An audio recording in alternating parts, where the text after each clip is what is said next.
In today's show, Sean Highkin joins the program and we talk about the recent additions of Jerami Grant, Gary Payton, and why Shaedon Sharpe might be hard pressed for playing time early in his rookie year. Welcome to Locked On Blazers. Let's get into it. You are Locked On Trailblazers, your daily Portland Trailblazers podcast. Part of the Locked On Podcast Network. Your team every day.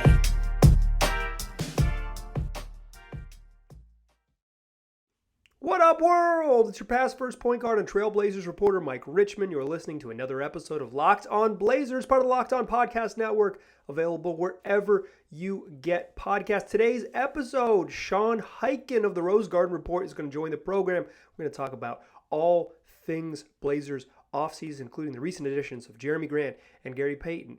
Let's get into it. Joining me now is the author of the Rose Garden Report, which also has a podcast component that you can find wherever you get podcasts. My friend and yours, Sean Highkin. Sean, how you doing? Doing all right, Mike. Thanks for having me on. Yeah, I'm glad to have you back to check in and chat a little bit during a bit of a slow time, the sort of vacation time of those in and around the NBA. So I'm glad you're not on vacation, so you can chat with me and allow me to go on vacation. Let's just chat some big picture stuff. What are your thoughts on the new guys? Let's start with Jerami Grant. What are your thoughts on that acquisition and how he kind of fits with this group? It's the exact kind of big wing that they haven't had. I think at least since Nicholas Batum. If you want to go back further than that, you can. But he just on paper, he's the kind of guy who fits in perfectly with, he can be, your number one option in certain lineups if you want to, but, he also can defend, can make an open shot, he can create. I just think, and especially for what they gave up, there's very little downside to the move. And also the fact he's got a relationship with Dame and Dame wanted him. And so, I don't know. I think the way that it shook out, it made a lot of sense for them to do. Yeah. Are you concerned? I know you asked him about this at his press conference. Are you concerned that he spread his wings when he was in Detroit and was the number one option? Are you concerned him sort of adjusting back to that secondary, tertiary role? I'm not, because I know he just kind of gave the answer that you would expect him to give at the press conference, but talking to people around him and on my own podcast, and again, a plug, the Rose Garden Report, which you can just get wherever you get podcasts. Right after the trade happened, I did an episode with James Edwards, who covers the Pistons for The Athletic and does a great job. And so great writer. Yeah, gave me some insight into just having been around Jerami the last few years while he was in Detroit. And it sounds to me, and I also talked to some other folks about him in Vegas and about that same fit, because when, the rumors were there and, you go back to, him leaving Denver, he was on a pretty good Denver team that had made the conference finals the year before in the bubble. And they offered him basically the same money to stay. And he decided he wanted to go to Detroit in part because he wanted a bigger role and he wanted to be the first option on offense. I think after a couple of years, he realized he likes winning. And or hates losing, if nothing else. Right. One of the two. And the other thing about it is that he and Dame got tight at the Olympics last summer when they were both playing for Team USA. And from what I understand, I know Dame had been pushing for this trade for a while. The Blazers had been interested in it. And, there was that famous photo of Nurkic and Josh Hart talking to Jerami, after the game in Detroit, kind of towards the end of the season, which, by the way, the Blazers used as their photo on their website for the press release. I don't know if you noticed that. It was the header. The way it works is they have like a large header. If you guys are familiar with Blazers, the website, but it's a large header, and then like you scroll, and the large header was Nurk and Josh Hart covering their mouths, kind of whispering to Jerami Grant. A photo by Bruce Ely. Legendary photograph. Bruce is everywhere. He's if you don't know where Bruce is, it's because he's taking a good photo of you, right? Yeah, Bruce is a legend. But anyway, so Jerami Grant, I think, knew both with, the Pistons still rebuilding, him wanting this extension that is coming up at some point, and the timeline that the Pistons had. I'm not saying like he wanted out of Detroit because he was unhappy there, but I think with them building around Cade and these young guys and just kind of his age versus the timeline they were on, I think he knew that it was probably a good possibility that he was going to get traded. And what I understand is that he actively wanted to come to Portland. That was one of his first choices, if not his first choice, in part because of the relationship that he was able to build with Dame in Tokyo last summer. And so just the fact that when he was maybe going to get traded, Portland was a place that he actively wanted to go to. He knows what the situation is going to be when he wants to come here. He knows that if he comes here, it's going to be Dame's show, and then the number 2 option on offense is probably going to be Anthony Simons because he just got that deal. Isn't that the question though? It's like he definitely knows that he's not the number 1, but if he's the 3rd in usage or the 3rd most shots or whatever you want to call it, like, is he cool with that? I guess is my question. If he gets his money, which I think he's going to, me too. The team is, winning enough to be in the playoff mix, I think he'll probably be okay. Right. And if it's the difference in like Anthony Simons averages 19 and he averages 17, it's not going to be a big deal. I think obviously there's every team has a mouths to feed issue, but it just seems like he was a guy who went a certain direction to go to do something different when the best version of him was a high level role player on good basketball teams. He was really good on those OKC teams as well. So if he buys into that, which I think he will, and I think the $100 million they're going to give him will help. I think he's like, I'm with you. I think this is as good a forward as they've had in certainly my time around the team, which started LaMarcus Aldridge's last year. So as soon as he left in the summer of 2015, this is as good a forward as they've had. And I say this as a real big Al-Farouq Aminu supporter. Shout out to my man, Chief. Oh, Jerami Grant is significantly better than Al-Farouq Aminu. Like 10 times or so, roughly. That's like Aminu was, he was important for that era, but it's not even close. No. I mean, Jerami Grant could average, 25-5 in the league, or 25-3 in the league, like pretty easily. Basically did just shy of that. What do you make of the other new guy? Gary Payton II, who they used their mid-level exception on. What do you think about that? What was your sort of reaction when the Blazers added a very good 6'2" player to the roster? I mean, I understood the jokes. Yeah. The line that this is kind of funny. You can maybe just call this like GM speak and coach speak if you want, but the line that Chauncey Billups and Joe Cronin have both given when they are asked about the continued size issues that the team still has, by the way, outside of. No, absolutely. But they talk specifically about Gary Payton and Josh Hart playing bigger than their size, which I can see kind of what they mean. They do both guard guys who are bigger than their own size, so it's not quite the same thing as having Dame, CJ, and Norm Powell. Like those are your 4 highest usage. It's not quite the same thing. I do think the size thing is still a concern. Absolutely. But absolutely. I also think that Gary Payton II is exactly the kind of role player that every team that's trying to be good should want to have. You saw what he did with the Warriors, where that's a team, like all of those guys, like all their main guys, Steph, Clay, Draymond, put Andrew Wiggins in that category now. Even somebody like Kevon Looney, who's been around there for a long time. They have like 5 or 6 guys who are just totally set in their roles, and those guys all know what they are. And this dude who was a G League guy, bounced around, signed a few minimum contracts, actually got a spot in the rotation during the playoffs, during the finals for a team that won the title. They asked him to guard Jaylen Brown in the second half of finals games. They said, we need you to guard, their second best perimeter guy. We need you. And we're comfortable you switching on Jason Tatum and all. Like he was his return from that injury. It moved them from being like, this team's probably going to win the championship to this is the champion because they have this other dude who can come in and change the game with his defense. It doesn't make him bigger, but he's really good. It doesn't. It doesn't. I might have gone personally out of the guys that they were kind of looking at for that spot.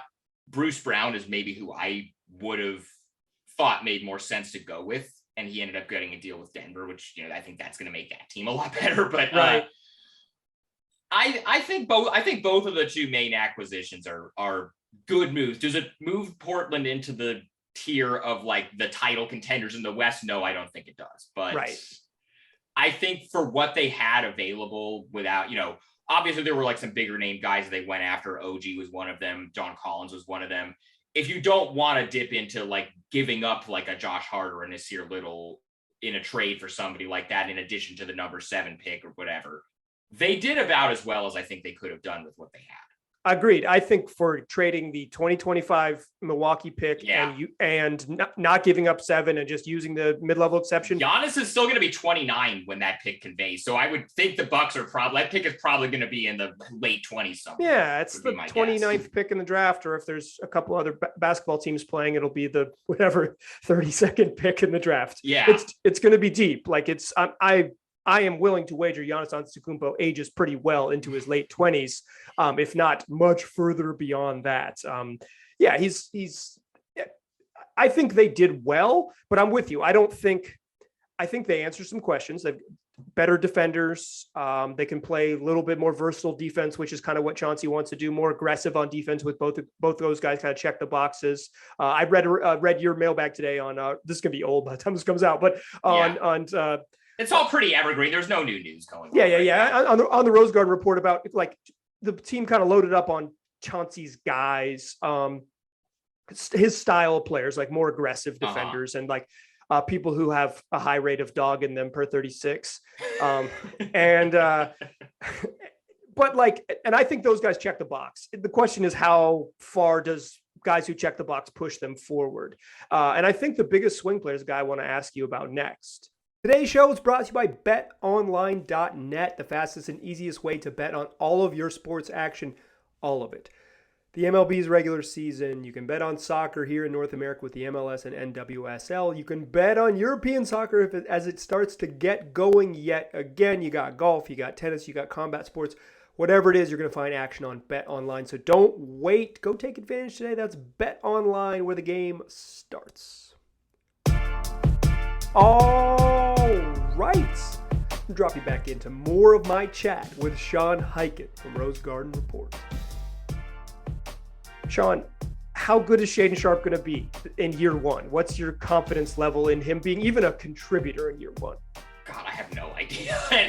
Anybody who says they know what, except for, I really, the one person in the media space, or formerly in the media space, who has watched a lot of Shaedon Sharpe and can actually probably speak with authority on how good he might be or what they've seen from him, actually works in the Blazers front office now. That's right. Mike Schmitz. But I don't know. I was very interested in seeing. By the way, Blazers legend Noah Vonleh just signed a deal with the Celtics. I just got. Let's go. They've signed Bruno Caboclo and Noah Vonleh as we're recording this. Yeah. That'll give you an insight when you're listening to this in the future about when this happened.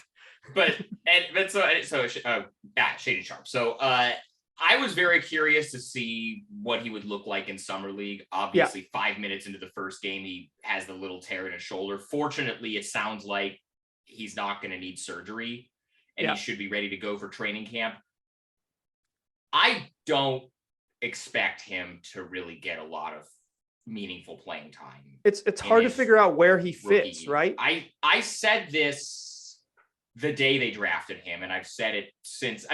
I think the thing that could have maybe changed the thinking on that is, let's say he had not gotten injured at Summer League and then just like balled out. And then maybe, you and I would be sitting here in early August talking about, is Shaedon Sharpe going to force the issue and be a starter in by the time the training camp rolls around? But that's just, he's still such an enigma. We've seen 5 minutes of him, and, there's not really much to go off of in that. There's not college tape to go off because he didn't play at Kentucky.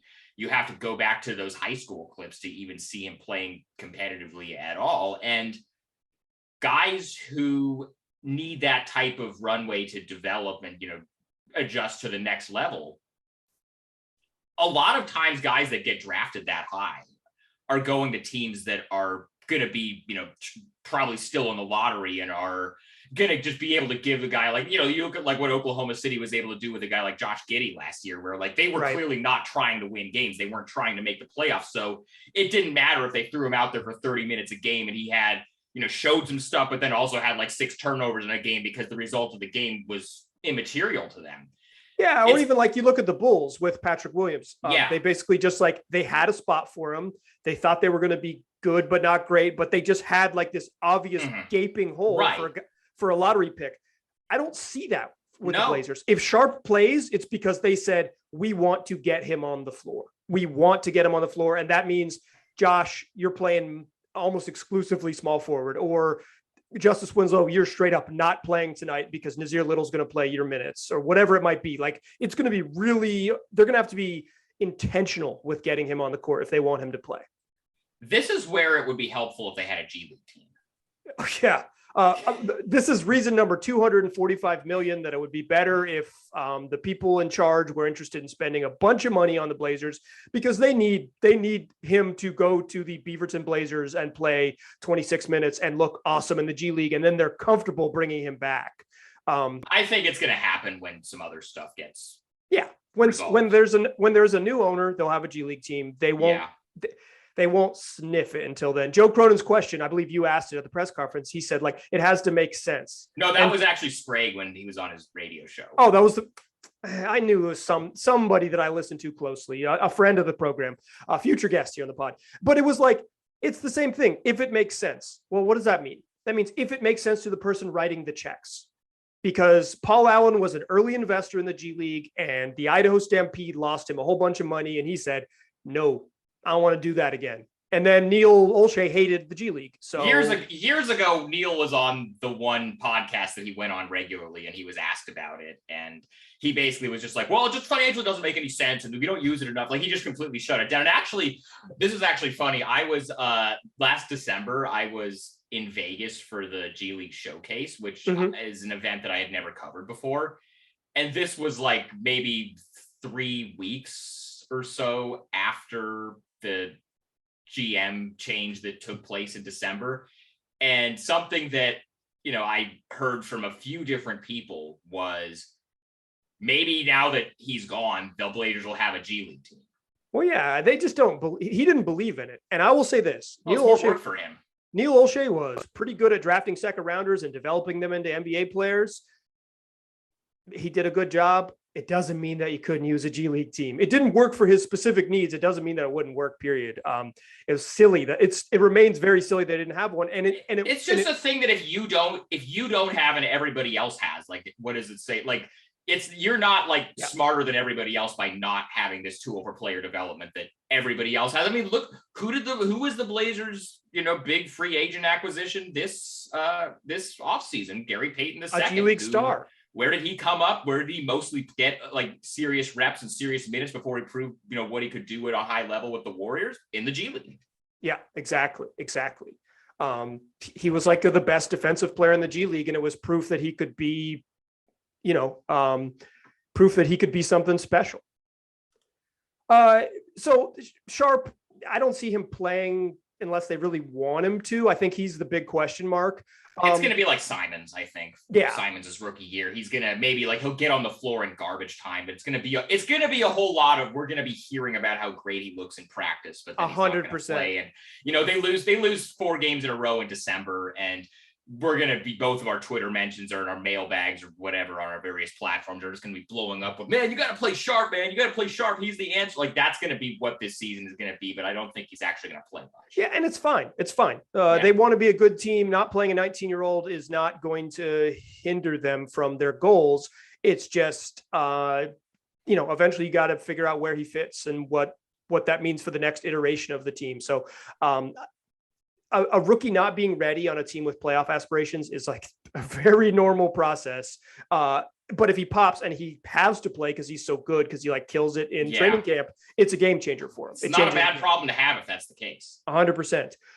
You recently wrote a story about Damian Lillard being healthy. Mm-hmm. Obviously Dame's had a lot of time off. Physically, he says he feels better. He said he felt great last year and obviously wasn't there. But I think that my read on it, and I want to know your take, is I think this was a bigger rest for him mentally than it was physically. What do you make of Dame and his extended break that he's had? Well, the thing you have to keep in mind with that, Mike, is that he has had as nonstop of a last really 2.5 years or however long it's been as anybody, because the Blazers, I mean, they lost in the first round, but they played in the bubble playoffs. They played through the seeding games, and they had to go nuts. Well, right. Dame, had one of the best stretches of his career and won the bubble MVP to get them to that first round series against the Lakers. Great.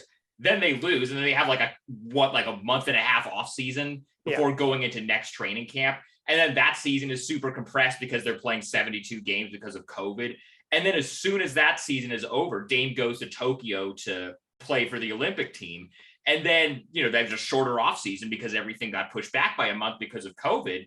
The only guys that I think were, had as compressed of off seasons or as of like last 3 years of stretches as he did were like Chris Middleton and Drew Holiday, because they were on the Bucks who were in the finals. And then also Devin Booker, who played for Phoenix and was basically got off the plane from the finals and went right into the Olympics.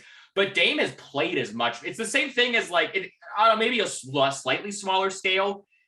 All of this stuff about LeBron has played in 8 straight finals plus 2 Olympics. So he's just totally burned out. I think with Dame, even if he was fully healthy and didn't have this ab thing that has been bugging him for several years, just playing that much basketball in a row, even for somebody who's in as good of shape as he is and takes care of his body as well as he does, that's going to take a toll on you. And, especially, and then you add in this ab thing that he's been playing through. And my understanding of this ab injury is that he felt like he could play through it because it's one of those injuries that you can't make worse by playing through it. It's just a matter of pain tolerance. And for a while, his pain tolerance threshold was high enough that he just felt like, okay, I'm going to just try to play through this. And then I think once the season started going sideways, as far as wins and losses, they just figured, and he was getting statistically off to the worst start. Yeah, he was playing.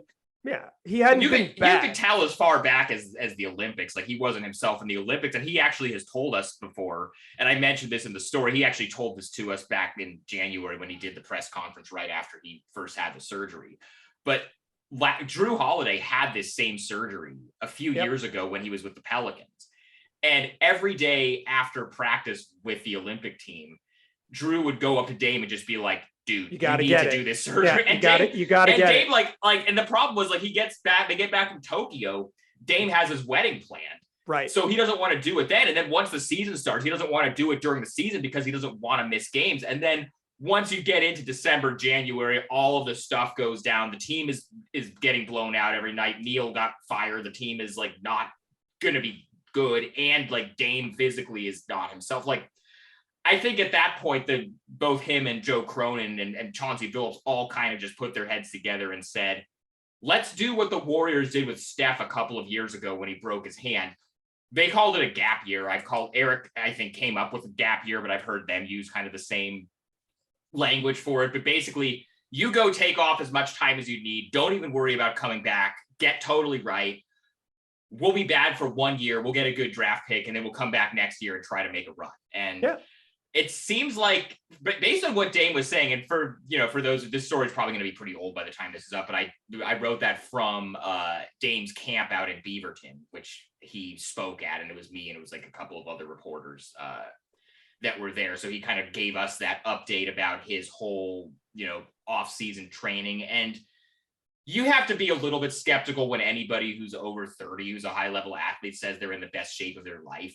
But he was talking about how he and Phil Beckner, who's been his personal trainer for a long time, put together this whole new regimen where he was instead of just going hard every day, he would have 1 day of really hard workouts and then a rest day. And basically they designed something that's a lot more optimized to what is actually best for his body, as opposed to just assuming that if you just get in the gym and just go hard every single day in the off season, that's what's best.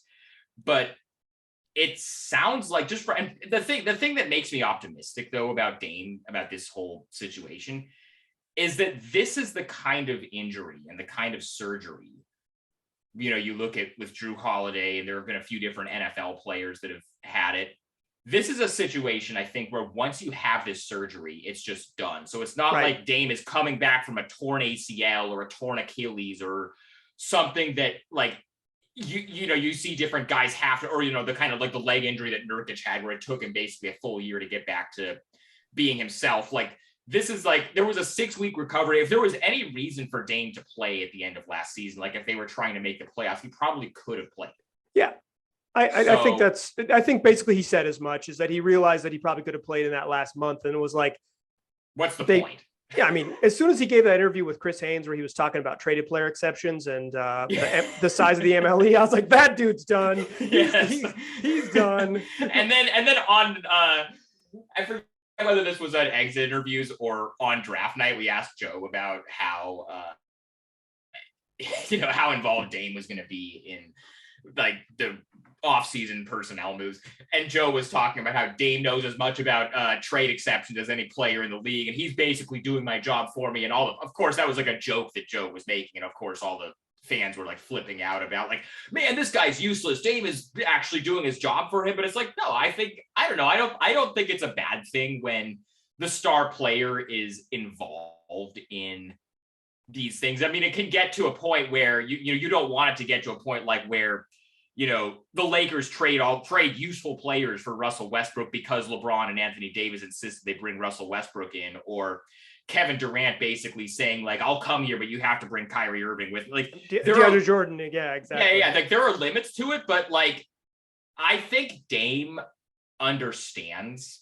I think the difference between Dame and a lot of these other stars that have say in personnel stuff is I think Dame understands that being a GM is a full-time job. And now that the person who is the person making those decisions is somebody that he feels like isn't selling him a bill of goods, he's like, you know what, I'm just going to let this guy, I'll give my input. I'll push for certain guys. And by the way, the guys that he, has pushed for, like, I know that, part of why they went so hard after trading for Jerami Grant is because he's Dame's boy, but that's also a guy that makes sense on the roster. It's not like Dame is like pressuring them to sign his buddies who don't fit. Like, it's not like he's trying to, pressure, he was like, oh no, you have to go get Zach LaVine or else I'm going to ask for it. It wasn't something like that. Like the guys that he's been pushing for, like Gary Payton, I think he was on board with too, or like you look at it in the past, guys that he, tried to get Neil to bring in, whether it was like Aaron Gordon, Jaylen Brown. I think he has pretty good judgment about